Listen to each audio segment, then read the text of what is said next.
ములుగు జిల్లా కేంద్రంలోని మన ఊరు మనబడికి సంబంధించిన పనుల్లో ఏమాత్రం నిర్లక్ష్యం వహించకుండా వెంటనే పనులను పూర్తి చేయాలని జిల్లా కలెక్టర్ ఎస్ కృష్ణ ఆదిత్య అన్నారు. ములుగు మండలంలోని మల్లంపల్లి జిల్లా పరిషత్ ఉన్నత పాఠశాలను జిల్లా కలెక్టర్ ఎస్ కృష్ణ ఆదిత్య ఆకస్మికంగా తనిఖీ చేశారు.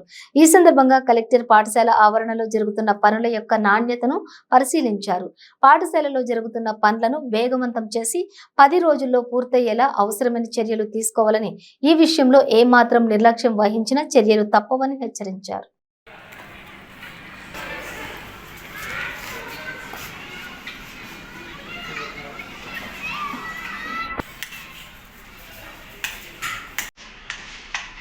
Thank you.